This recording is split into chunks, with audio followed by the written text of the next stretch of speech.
So this morning, we're going to talk about authority. That's a topic that's been assigned to me, and specifically it's a respect for authority. And I make that distinction because when I first saw this topic, I was thinking it was more of a discussion on the establishment of biblical authority through examples and commandments and inferences. But the elder's intention with this lesson is more so to focus on how do I respect the different roles of authority within my life, the different sources of authority that I'm subject to as a Christian and as a citizen on this earth. That's what we're going to seek to answer this morning. So I pose the question, do we have a problem with authority in our society today? I would say yes, absolutely. I mean, just go back to the finger here that's pointing on the screen. When you see that, does that have a positive connotation? To me, it doesn't. Usually when someone's telling us what to do, getting on to us, bossing us around, or just simply saying you need to do this, we generally have a negative response. We tend to clam up, and sometimes even if it's the right thing to do, we say, oh, I'm going to do the opposite of that because I don't like being told anything. And we see that a lot in our society, that people simply don't like being told anything. And you could get into all the psychology and the science behind it. That's obviously beyond the scope of this lesson, not something that we want to focus on here at church, but I think there are a few big picture issues that are relatable to our lesson, so I want to discuss those briefly. So you start with progressive thinking, this idea that our current way or maybe our old way is simply out of date. We need to update the way we think, the way we live, to be more politically correct and really just correct in general. And this is very contrary to what the Bible teaches, that there is something that has been established from the beginning of time that is right and that doesn't change. But society teaches that we need to update the way we think. And when you combine this with what I would call inclusivity or relative truth, this idea that there really is no one set standard of absolute truth, of absolute right, that we all can have our own truth and what seems right to us. And what this creates is that really nobody can be told anything, because if I come to you and say you're doing this wrong or you need to do this, they say, well, that's just your truth. It's not any better than my truth, so I'm going to do what I want. And when you combine this with cancel culture and groupthink, and ironically, the same people pushing for inclusivity are also pushing this. They say that you can have whatever truth you want as long as it conforms to my truth and my progressive society's truth. And if you don't think that way, you'll be canceled, you'll be attacked, and you're probably a racist, a bigot, or some kind of misogynistic individual. So we have a complete and utter lack of respect for authority, and so this is not how God wants us to live, how He wants us to be. So we need to examine, what does God expect? And we're going to examine 4 different roles, 4 different relationships in which we are to respect authority in our life. The Christian-God relationship, the child-parent relationship, the wife-husband relationship, and the civilian or citizen government relationship. And we're going to start with the Christian-God relationship because this is the most foundational, most important, and if we get this right, this will ultimately impact how we conduct ourselves in every other aspect of our lives. So if you want to turn to Isaiah chapter 45 and verse 18, actually if you have a marker and want to mark Isaiah, the different sections that we look at will tend to have some passages that we go to somewhat regularly, and in this section Isaiah is a book that's used a few times here, so that may save you a little bit of time. But I think this is a very obvious statement, but it's important to establish that God has inherent authority simply because He is God. Because of who He is, because of His power, He has authority over everything, including us, His creation. If you look in Isaiah 45 and verse 18, He says, "For thus saith Jehovah that created the heavens, the God that formed the earth and made it, that established it and created it, not a waste, that formed it to be inhabited." So all this is Isaiah's description, the characteristics of God. He created the earth, He established it. He didn't just make this uninhabitable void. He made an earth that was intelligently designed that could support life, that no other planet can. This is the God that He's talking about. And that God Himself at the end of verse 18 says, "I am Jehovah, there is none else." God Himself acknowledges that simply because of His power, because He is a creator, He is above all. No one else can fit into His category. He is on a level of His own. So therefore, everybody else and everything else is under Him, subject to His authority. And if God Himself is an authoritative being, therefore by logic, His words will carry a certain power, a certain authority to them. Isaiah connects the two between God's power and God's authority in verse 19. "I have not spoken in secret in a place of the land of darkness. I said not unto the seed of Jacob, seek ye me in vain. I, Jehovah, speak righteousness. I declare things that are right." God's words carry such authority that they themselves are the standard of righteousness and the standard of morality. You and I can't make that claim. So some people try to make that claim and act as if their word is law, but God's words carry that kind of power that they themselves are right. In John chapter 12 and verse 48, not only are God's words the standard of righteousness, but God, Jesus' words, the Godhead's words in verse 48 are the standard that we will be judged by. John 12 and verse 48, he that rejecteth me and receiveth not my sayings hath one that judgeth him. The word that I spake, the same shall judge him in the last day. Again, nobody will be judged based on what I say or what you say, but we will be judged based on God's words. They carry that level of power and authority. And I think that most of us here, God-fearing, God-believing Christians at church on a Sunday morning, we probably know this idea that God has power and authority and his words carry that authority. But the knowing it and actually applying that and respecting that authority and obedience to God's word are two very different things. People know it but don't do anything about it. So I pose a question, how can, knowing that God's power and authority, how can we actually respect that through obedience, through commitment to him in our lives? And first, I want to suggest what we just read in John 12 and verse 48, that is to know that we will be judged by him and his words. It's not just a suggestion or a way to live, it is the way and the only way. And if we know that we will not just be judged of, oh, you did a good job and you're a good person, but our salvation depends upon it, that can be a very strong motivator to not only hear his words, but apply them and truly respect the authority that God has in our lives. We turn a few chapters over to Isaiah chapter 6. Zach did a good job reading this morning, and I appreciate him reading that for our edification. We see that we need to have the proper mindset, specifically recognizing how inferior we are to God and how dependent we are on him for the things that we need.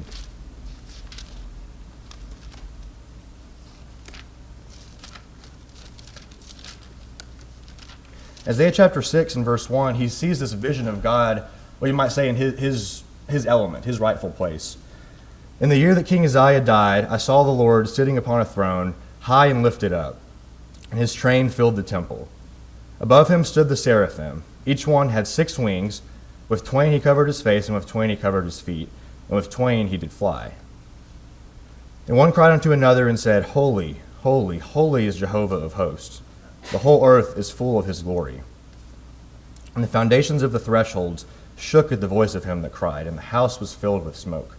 Isaiah sees this glorious scene again of God in his element. In verse 1, he's high and lifted up on his throne. There's this immediate establishment of the distinction between God and everything else. God is up there on his throne in his rightful holy place. His train fills the temple in verse 1. In verse 3, the seraphim are praising him as holy, set apart, righteous. The whole earth is full of his glory. In verse 4, there's a smoke filling the temple. This is a very glorious, awe-inspiring scene. And what it's depicting is how set apart, how high God is. But Isaiah, naturally, as we do when we sometimes see great things, people that are really in shape, we look at ourselves and shake our bellies, and I'm maybe not so good. Isaiah does the same thing. He says in verse 5, Woe is me, for I am undone, because I am a man of unclean lips. And I dwell in the midst of a people of unclean lips. Now, he wasn't just putting himself down for no reason. He says at the end of verse 5:4, Mine eyes have seen the King Jehovah of hosts. Recognizing how glorious and how great and how holy God was, made Isaiah reflect and recognize that he himself is not so great. He is far inferior and unholy in comparison to God. And I bring this point up because many men, many women on this earth seem to think that they have it all figured out, that they know the answers, and that we don't really need God's authority. Or if we acknowledge that it's a good thing, I'm not going to actually commit to it because I know what I'm doing and I have the right way. But when we have this attitude and recognize that we are so unrighteous compared to God, we need his perfect standard in our life. You notice in verse 6 that because he's unclean, because he is unholy, God has to send one of the seraphim to cleanse him. Then flew one of the seraphim unto me, having a live coal in his hand, which he had taken with the tongs from off the altar. And he touched my mouth with it, and said, Lo, this hath touched thy lips, thine iniquity is taken away, and thy sin is forgiven. And I heard the voice of the Lord saying, Whom shall I send, and who will go for us? Then I said, Here am I, send me. Isaiah couldn't cleanse himself and make himself holy. He was unholy, and the seraphim acting on behalf of God had to do that. And when Isaiah saw how unholy he was, how glorious God was, and how he needed to be cleansed and how God mercifully did that, what was his reaction? When there was a need, he said, "Here am I, send me." As Christians, as people who are subject to God's law today, when we recognize that we couldn't be anywhere without him, that he mercifully saves us when we could not save ourselves, that should encourage us to say, what else could I possibly do besides serve my Lord? How could I not completely submit to his authority and obey him? That when we recognize how inferior we are, we need him, that should encourage us to do that. And lastly, we need to ensure that our heart and attitude are in the right place. A lot of things start from the heart, and our respect for God's authority is no different. Look with me in Matthew chapter 15. And in Matthew 15, we see an example of the Pharisees. That's already been discussed a little bit this weekend about how throughout the New Testament, they were people who acted very holy and were supposed to be God's holy citizens, so to speak. But really, they were very concerned on appearing holy before men, but glorifying themselves. In verse 2, they asked Jesus of Matthew 15, "Why do thy disciples transgress the tradition of the elders? For they wash not their hands when they eat bread." They're very concerned that Jesus' followers are not doing what they do. Again, notice it's a tradition. It's something that God has not commanded, but it's what the holy people do. And it's what I think that we should do, so why aren't you doing it? Well, Jesus calls them out in verse 3. He says, okay, you're trying to enforce these traditions, but in verse 3, you're transgressing the commandment of God because of your tradition. You're so focused on your traditions that you're not even doing what God actually expects you to do. In verses 4 and 5, it was because they were supposed to honor their father and mother, yet they were saying that all I have is Corban or dedicated to God. I don't have any money to give to my parents. Again, trying to appeal so holy, but they were just making an excuse to not serve God and not serve their parents ultimately. Well, Jesus says in verse 9 that in vain do they worship me, teaching as their doctrines the precepts of men. These men were so concerned with glorifying themselves. Their heart and attitude were not in the right place, and they were concerned with what makes me look holy. What do I think is the right standard? That was their focus, and in doing so, he says in verse 6 that you have made void the word of God because of your tradition. When our heart and attitude are focused upon appealing righteous before others, about glorifying ourselves in whatever we do, we're not going to be very convicted to serve God's word because we'll be so consumed with our own standards and our own traditions. Of course, in John chapter 17, we see the complete opposite of that from Christ and his perfect example. In John 17, in verse 1, it reads, "These things spake Jesus, and lifting up his eyes to heaven, he said, Father, the hour is come," referring to the crucifixion that he was about to endure. "Glorify thy Son, that the Son may glorify thee." Verse 4, "I glorified thee on the earth, having accomplished the work which thou hast given me to do." He is saying here that his intention, his focus was upon glorifying God.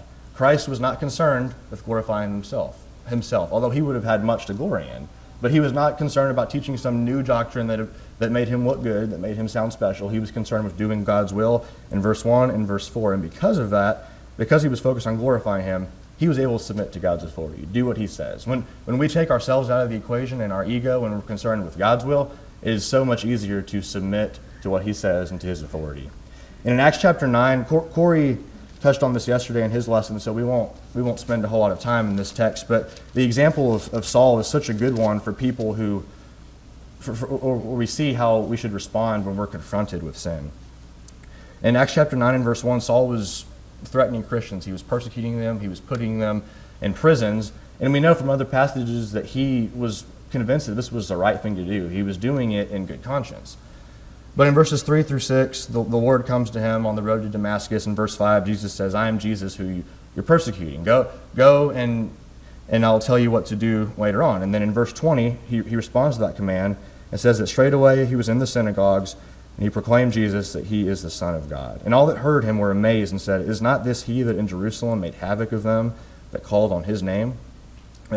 Saul was just persecuting Christians, but when he was confronted with sin, or just something that he was doing wrong, he didn't react the way so many people do, which is immediately clam up, look for excuses, or get in someone else's face and don't you dare tell me what to do. How dare you cross me? How dare you wrong me? That's the attitude that so many have. And he felt like he was doing right.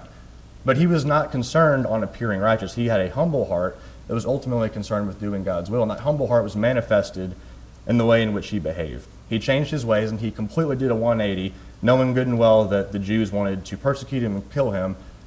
even though he had just been a part of them. So this attitude is extremely important in establishing a respect for God's authority in our life.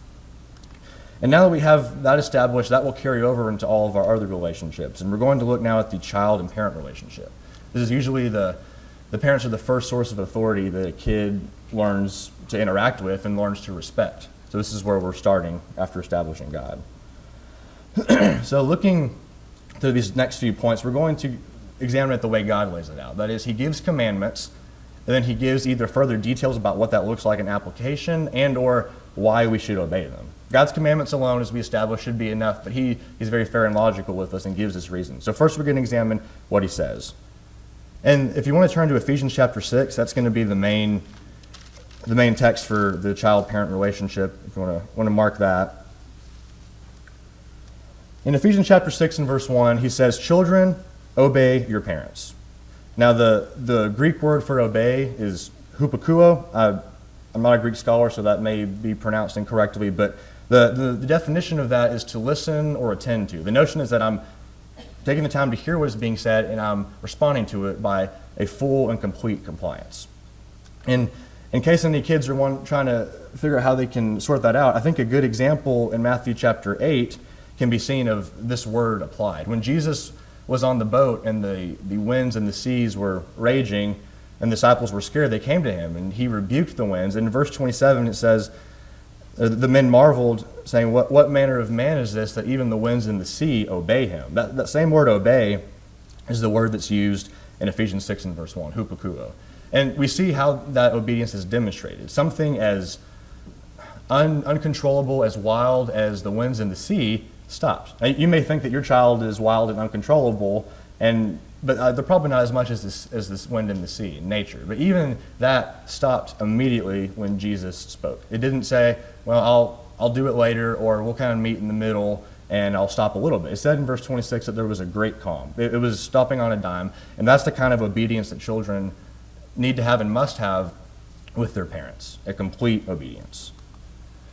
Colossians 3 and verse 20, a sister passage to Ephesians 6, adds that children are to obey their parents in all things. It's not this idea that as a child I get to pick and choose which commandments or which rules I want to follow, which ones I want to obey. It is a complete obedience. And there's not this give and take or an equal. It's very much the parent is above and the kid is under. And that's something that we see more and more becoming a problem in society, but it's a problem that needs to be addressed starting within the home so that kids can learn to respect authority in all aspects of their life. And the last commandment that we're going to look at that's given is to honor your father and mother in Ephesians 6 and verse 2. Excuse me, that word honor is timeo. In the Greek, it means to price or fix a value upon. It's the notion that as a child, I'm recognizing that there is value to my parents and value to what they're saying, recognizing that they have been through life, that they have experiences, and that they have my best interest in mind as a kid under their house. And really the notion is that you're respecting them. And I think this is especially a problem in teenagers, where there's a phase where for some reason parents go from being the best thing ever to the most annoying, dumb, idiotic creatures to walk the planet.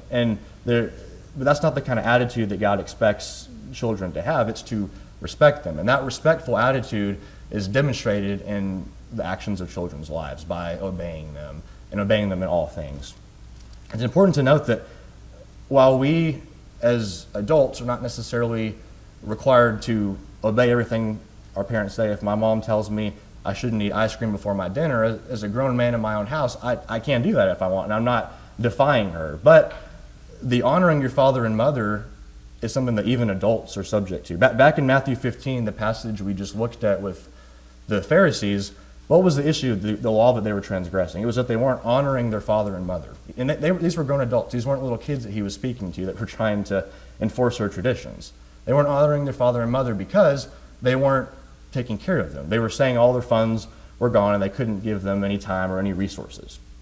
So again, how do you harmonize those things? That honoring starts in the heart. I respect them. I value them. That's going to be demonstrated in the fact that I take care of them, that I listen to them. I'm not rude to them, and those kind of things. And even as adults, we are still to honor our parents.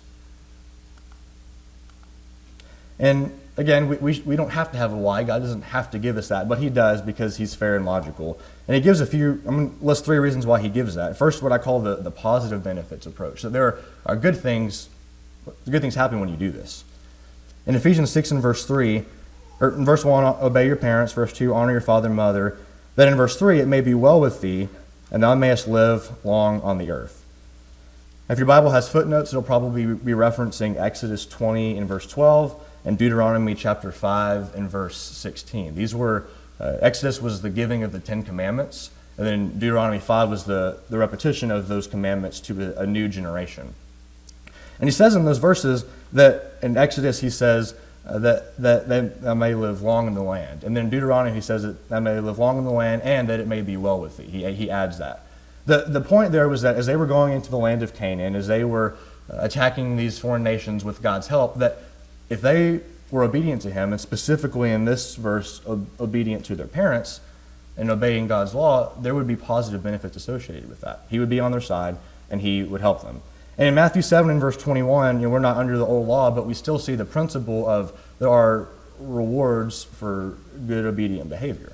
In Matthew 7 and verse 21, he says that not everyone who says to me, Lord, Lord, will enter the kingdom of heaven, but those who do the will of my Father. That not that we earn our way into heaven or that we're perfect and deserve it, it's still with God's grace, but if we are obedient to him, there will be a reward and a benefit to doing that. And that certainly is applicable to our parents. God makes that connection.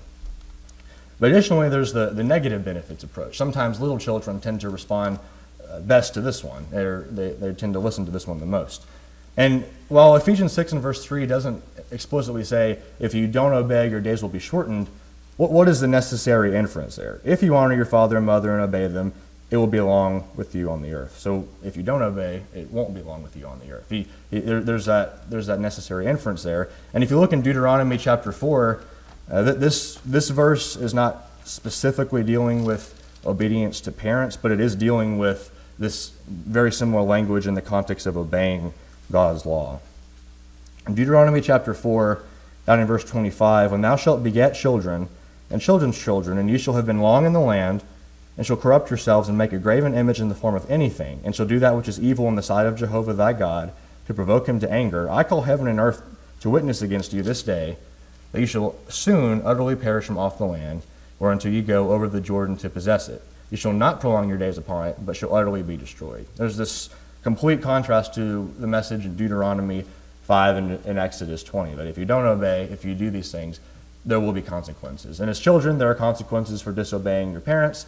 And long term, if you're committed to serving the Lord, you recognize that there will be an eternal punishment for something as simple as not obeying my parents. As an accountable child under your parents' house, you can absolutely go to hell for eternity simply because you don't want to obey them. That's a very serious thing, and it's something that we need to have in mind as we're raising our own kids, or if you're an accountable child yourself. Most importantly, though, and we're going to see in all these relationships, God appeals to ultimately our love for him, an appeal to what is right. In Ephesians 6 and verse 1, if you look at the verse again, it says, children, obey your parents in the Lord, for this is right. If you flip over to Colossians 3 and verse 20, put it a little differently, children, obey your parents in all things, for this is well-pleasing in the Lord. But at the end of the day, as a child that's subject to a parent's authority, you're not obeying because you always agree with them, because you won't. You're not obeying because you always see eye to eye, because you won't. You're not obeying because they're perfect or they don't make mistakes, because they do. You're ultimately obeying because you love God, you want to do what he wants you to do, and a commandment that he gives is to obey them. And it's almost enlightening to me and very relieving because it takes away the judgment. I don't have to decide, well, when do I think I should listen? When do I think I should obey and honor them? It's simple. Because I love God, that's going to be reflected in the way I handle my relationship with my parents. All right, now we're going to move on to the wife-husband relationship. And the command given here, if you mark Ephesians 6 still, and then also turn to 1 Peter chapter 3, please.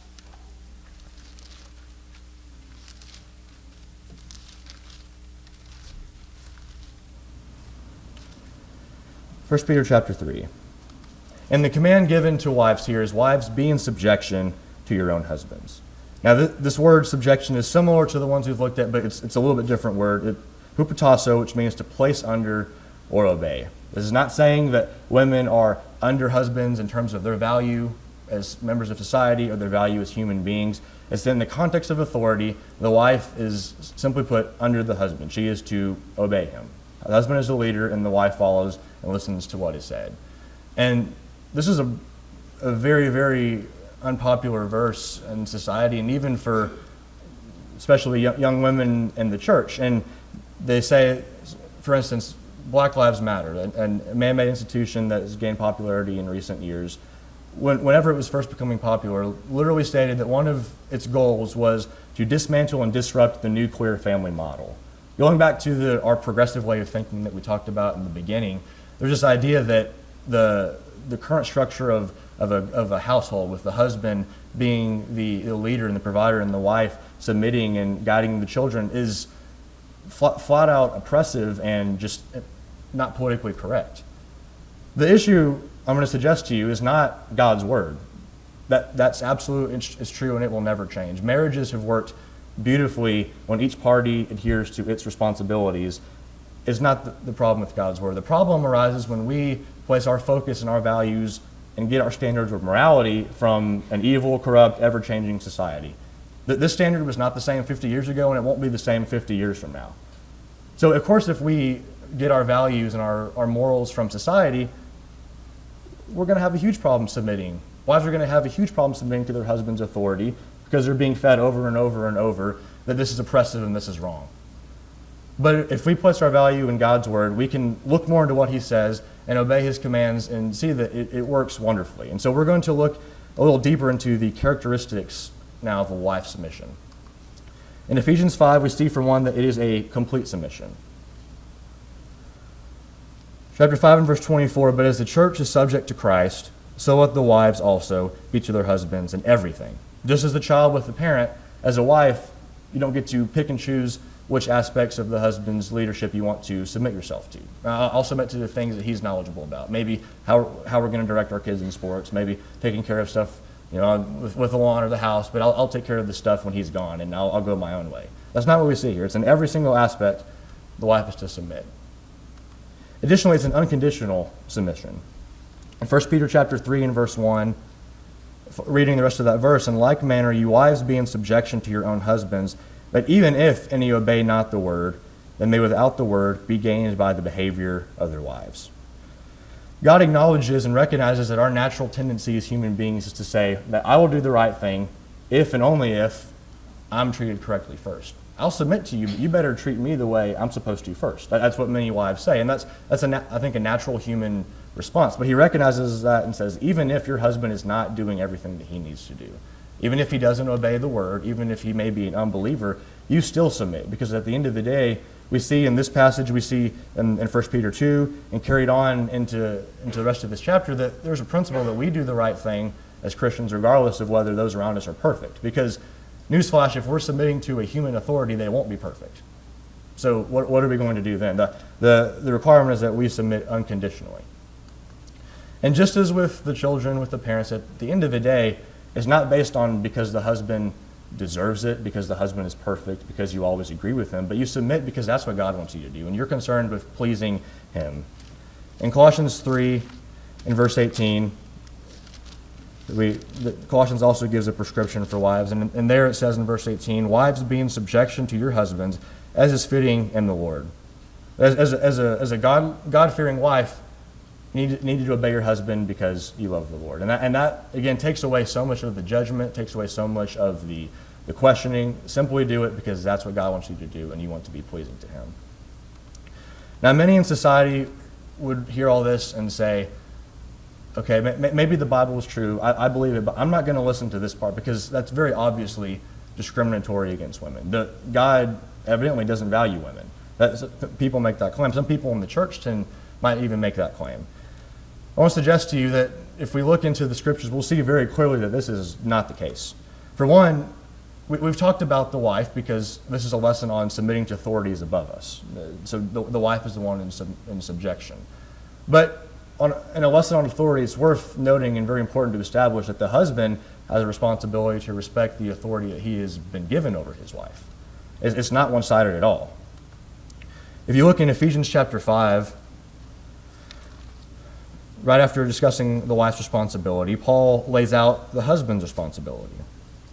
It says in Ephesians 5 and verse 28, "Even so ought husbands also to love their wives as their own bodies. He that loveth his own wife loveth himself. For no man ever hated his own flesh, but nourisheth and cherisheth it, even as Christ also the church." But I'm not going to just be destructive to my own body to disregard its needs, as that's our natural tendency to take care of it. And that's the way a husband is to be with his wife, to take care of her and nurture her. If you look in verse 25, "Husbands, love your wives even as Christ loved the church." Ephesians 5 is meant to be, he says in verse 32 that the mystery is ultimately to discuss Christ and the church, but since the husband and wife relationship parallels that, he uses this as an opportunity to demonstrate the husband and wife's responsibilities. But he doesn't leave it up to us and say, well, how does the husband-wife relationship mirror Christ and the church? He explains it. "Husbands, love your wives as Christ loved the church and gave himself up for it, that he might sanctify it, having cleansed it by the washing of water with the word." That as a husband,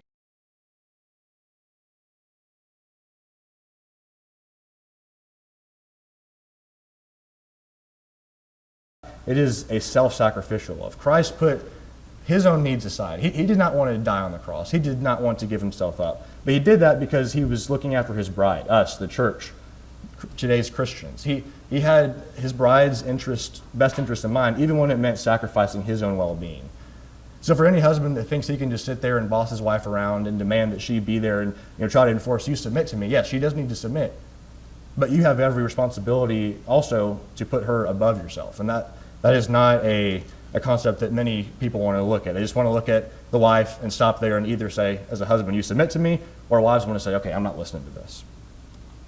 Additionally, in 1 Peter 3, we see that husbands have a responsibility to dwell with your wives according to knowledge. Some versions may say understanding, giving honor unto the woman as unto the weaker vessel.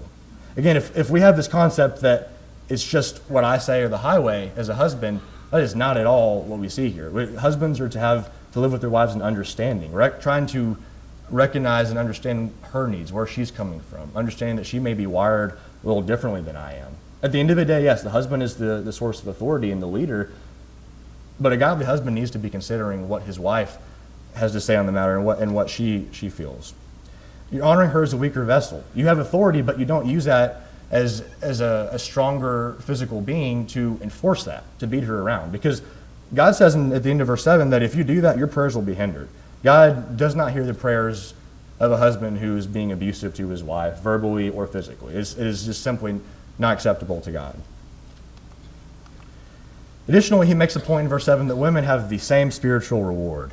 So for anybody trying to think that God doesn't value women as much, why don't we hear God's input on it? "You dwell with your wives according to knowledge, giving honor unto the woman as a weaker vessel, as being also joint heirs of the grace of life." God is telling husbands, he's really reminding husbands, don't think that you're so high and mighty above your wife. Wives and women have the exact same spiritual reward as men. Their souls are every bit as valuable to the Lord. And so we, as men, have to recognize that as well and can't have a superiority complex. Women, likewise, don't need to have an inferiority complex. They have the same spiritual reward. And it's worth noting that a different role in life and in a relationship doesn't automatically mean you're any less valuable. If you look with me in 1 Corinthians, we see this principle demonstrated through Paul's example of the local church. Paul uses the analogy of the body to demonstrate the different roles within a local church. He says in 1 Corinthians 12 and verse 17, "If the whole body were an eye, where were the hearing? If the whole were hearing, where were the smelling?" Drop down to verse 23, "In those parts of the body which we think to be less honorable, upon these we bestow more abundant honor, and our uncomely parts have more abundant comeliness." In verse 17, the man's wisdom, man's thought is that you're more valuable if you're in the position of authority or power, or if you're the one that's seen. If you're the one up there preaching or leading the singing, that's the valuable member in the local church. The eye is the valuable member of the body. That's how men see it. But God says that if there wasn't a foot, if there wasn't a toe, if there wasn't an elbow, all these things that maybe don't seem very appealing or desirable, I mean, who would want to say they want to be an elbow if they were a member of the body? But that elbow serves a very important function, and without it, the body as a whole cannot work. And we see God's mindset on it, that we bestow more honor upon those that maybe seem more lowly, less important. Again, this application is made to the local church, but it absolutely extends to our relationships and whatever we find ourselves in. In fact, in verse 25, the whole point of this is that there should be no schism in the body, but the members should have the same care one for another. The prestigious eye or the lowly toe or elbow all have the same care for one another. In God's eyes, they're all equal. We are all, in the local church, we are all to be caring for one another, not just those who are more prestigious, have more money, seem more attractive, whatever the case may be. And in the context of roles and relationships on this earth, being in a position of subjection does not automatically make the women less valuable. You think even in an organization, in a business, there is a boss and there are employees. The employees do have to listen to the boss, yes, but I, as an employee, I don't feel like I'm any less important as a human being, or that my soul matters less than my boss. It's just simply a different role, and without that role of the employee, the organization would fall apart. So, and I bring all this up to say, when we can have this mindset that God doesn't discriminate against women, He doesn't hate women, they're very valuable to Him, and they serve an important role that the family could not function without, that can help us as husbands and as wives to respect God's authority on this important prescription. Lastly, we're going to deal with our relationship with the government as citizens of this country, of the state, of the city, etc. If you'll stay marked in 1 Peter, it'll be in chapter 2, as well as please turn to Romans chapter 13. Those are the two main passages that we'll look at for this last section here.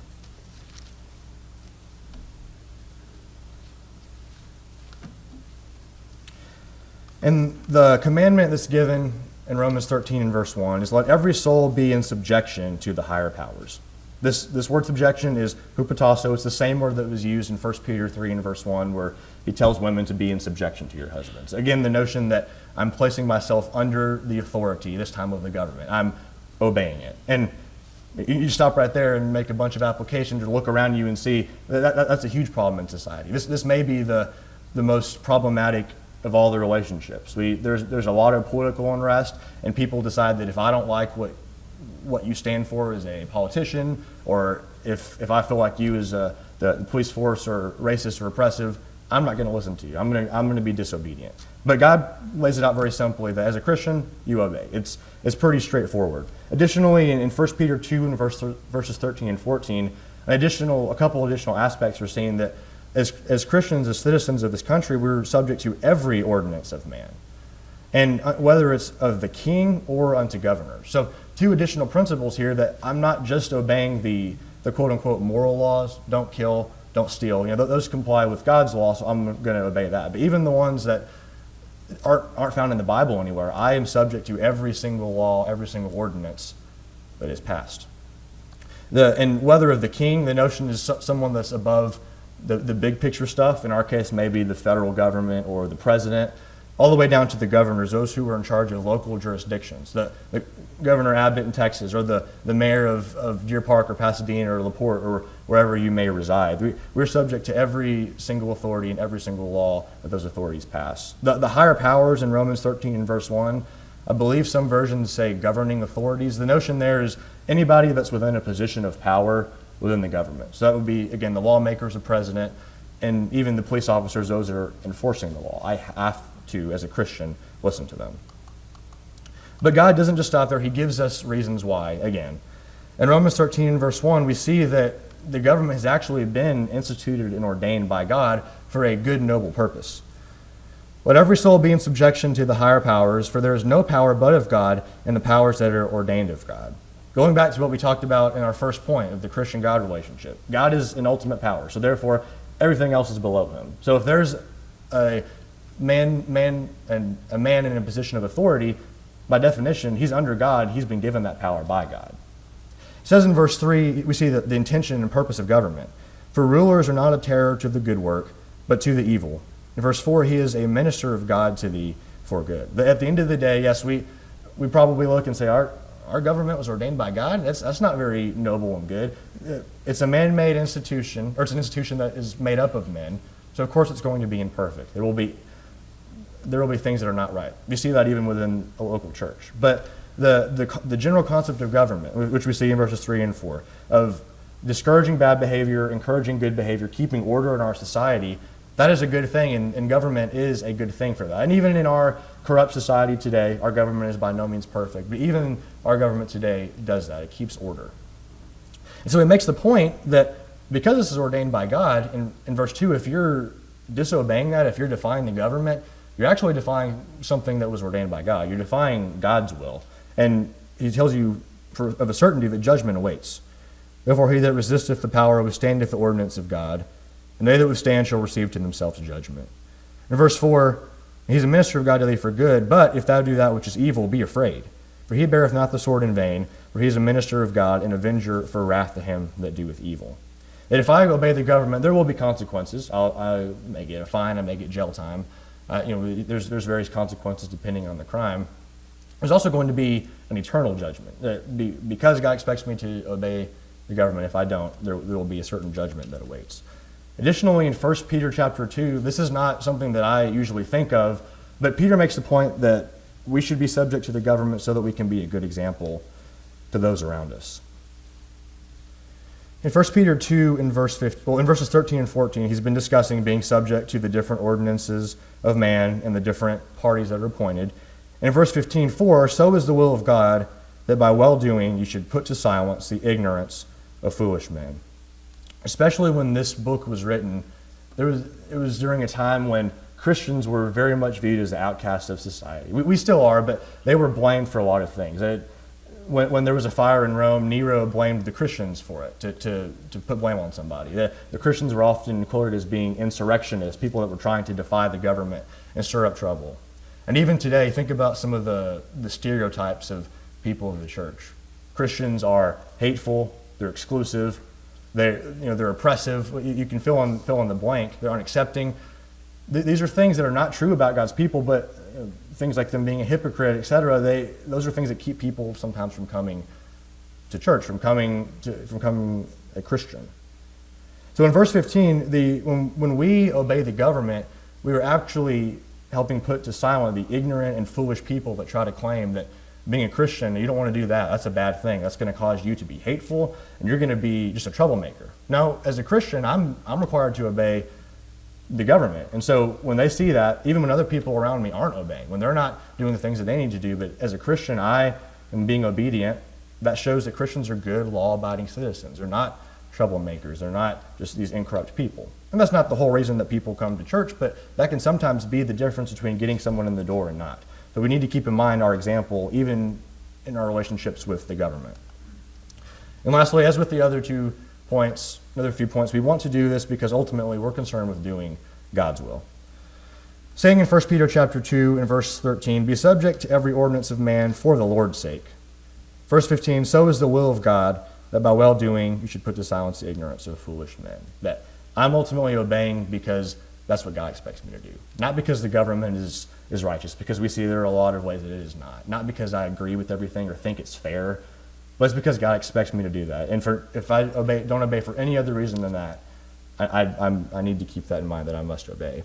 And in Romans 13, he gives a really important passage that I think is should be the foundation of how we go about in our relationship of government. He talked in verse 4 about how the rulers are a minister for good, and if there is evil, there will be a punishment. He doesn't bear the sword in vain. So in verse 5, it says, wherefore ye must needs be in subjection, not only because of the wrath, referring to the punishment from disobeying the law, but also for conscience's sake. And this is really where we have to get to as Christians. That I don't just obey the law to avoid wrath, to avoid being punished, to avoid getting caught.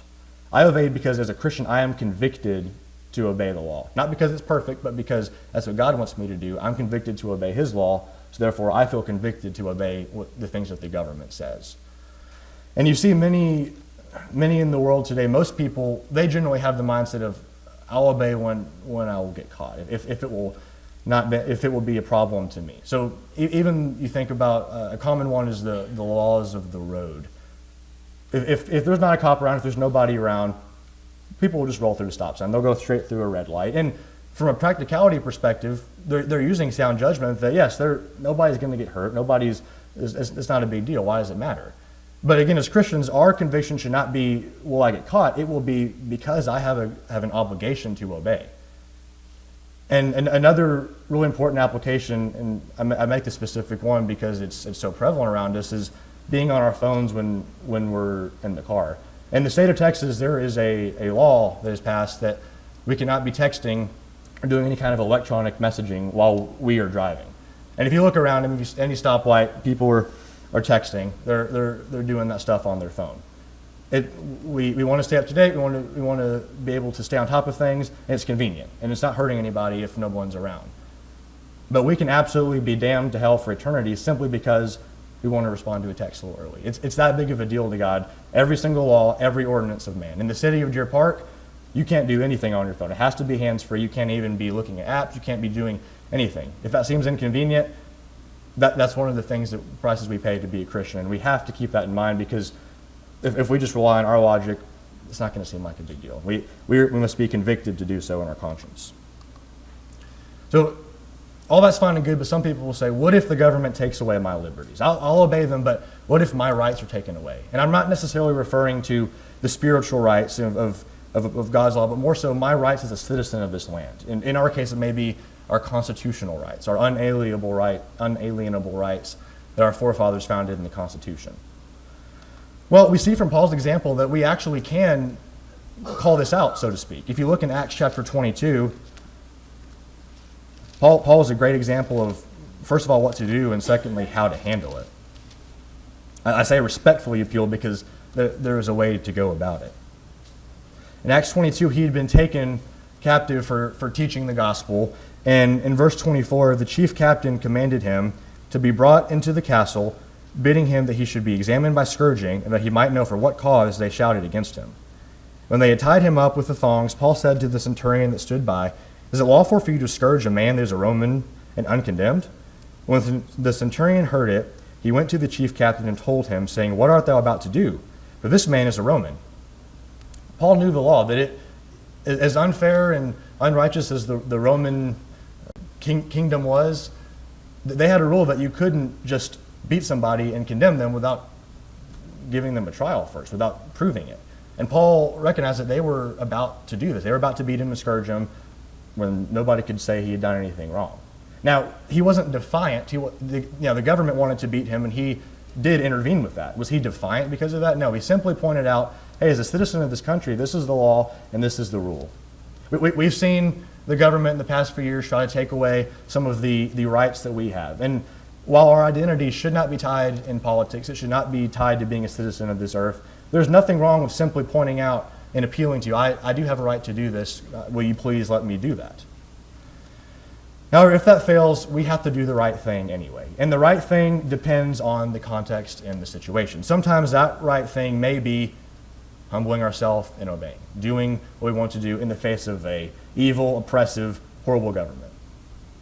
In Matthew chapter 22 and verse 21, Jesus commanded to pay tribute to Caesar the things that are Caesar's.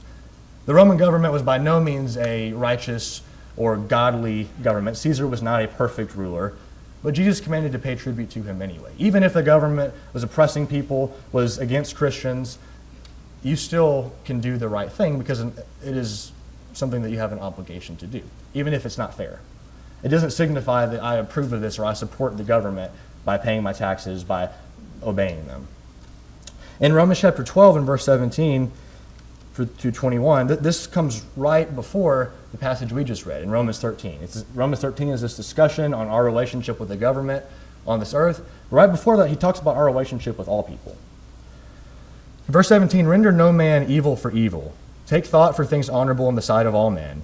If it be possible, as much as in you lieth, be at peace with all men. Avenge not yourselves, beloved, but give place unto the wrath of God. For it is written, vengeance belongeth to me, I will recompense, saith the Lord. But if thine enemy hunger, feed him. If he thirst, give him to drink. For in so doing thou shalt heap coals of fire upon his head. Be not overcome of evil, but overcome evil with good. And with that statement in mind, with that context in mind, Paul then proceeds to prescribe how we are to act with the government. These two passages are not disconnected. They are very much related in the same context. And so making the application, if the government is oppressive, if I don't like what they're saying, if they are just flat out being unfair, if they are telling me you have a requirement legally to wear a mask, and I don't want to wear a mask. I don't get in their face and yell at them for taking away my rights. I may not like it. It may not be right, but I still submit because that's what I have to do as a Christian. And again, be at peace with all men, even if all those around you are causing turmoil or causing wars and fights. I can control what I do, and he's not saying that you just let yourself get beat up and don't defend yourself, but you don't light the fire more. You don't put flame to gasoline.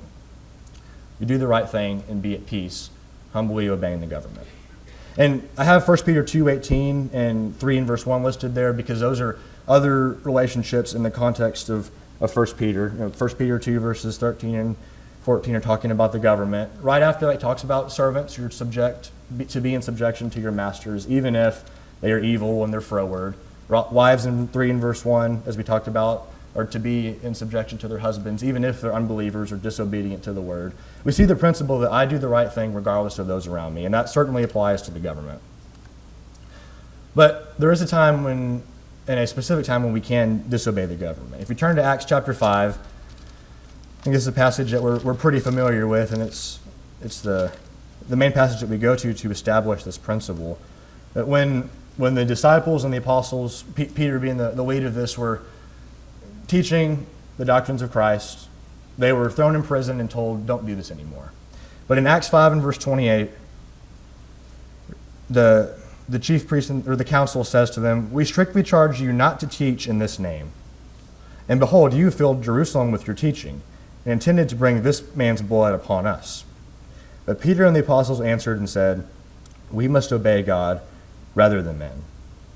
We see an extremely important principle here that, yes, we're to obey the different sources of authority in our life. But we're not doing it because that's the standard that we're going to answer to. We're going to answer to God. And so we obey because he wants us to obey those authorities. But if the will of any man, the law of any man, any government, any husband, any parent, etc., contradicts God's law, we see the principle here that we not only should but must disobey that law. Then it is not, you are being defiant, yes, but it is a righteous defiance and it is in accordance with God's will. And my mind certainly goes back to a couple years ago when the government tried to tell us that we couldn't assemble, that it was for everybody's safety, that we should not do that. And maybe it was more safe to not assemble. But I applaud this congregation and the elders who stood up and said, we have a commandment to assemble, to encourage and edify one another, and to worship God, to partake of the Lord's Supper, to be here together in an assembly. And I applaud this congregation for taking that stand because many didn't. My congregation back home didn't. I think they regret that now. But some souls were lost during this time. People fell away because of this. It's a very important principle, and I hope that each of us as individuals and as a congregation will continue to have this in mind, that at the end of the day, I'm here to serve God. And if that means obeying the government, that's great. If that means being persecuted and defying it, that's what I need to do. So in summary, I have to submit to every source of authority in my life. We've looked at the Christian-God relationship, the parent-child relationship, the husband-wife relationship, and the civilian government relationship. It's a complete submission where I don't pick and choose which commandments I want to obey. It's an unconditional submission where I don't only submit if the authoritative party is right. I do it anyway, even if they are in the wrong. The sole exception being if man's law or ruling contradicts God's law, of course. And ultimately, I'm submitting because I want to please and obey God. In closing, I want to leave us with this thought taken from Matthew chapter 25, verses 40 and 45, that while we are sojourners and exiles on this earth, this world is not our home. That is absolutely true. We are still going to be judged based on our relationships with others. And in this passage in Matthew 25, Jesus is saying that those who, in verse 40, those who do good unto even the least of brethren are doing it unto me.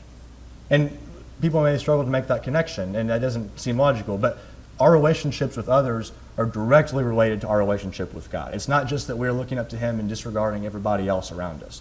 We will be judged. I thank you for your attention this morning. We never want to close a service without extending the invitation. If you're here this morning and have not been baptized into Christ, not put him on to walk in a newness of life, or or a Christian that has fallen away and find yourself weak, maybe you're not submitting to the authorities in your life, you're struggling with the sin, I encourage you to make things right. We're not guaranteed another opportunity, but we do have this moment right now. So please come forward and respond to the invitation as we stand and as we sing.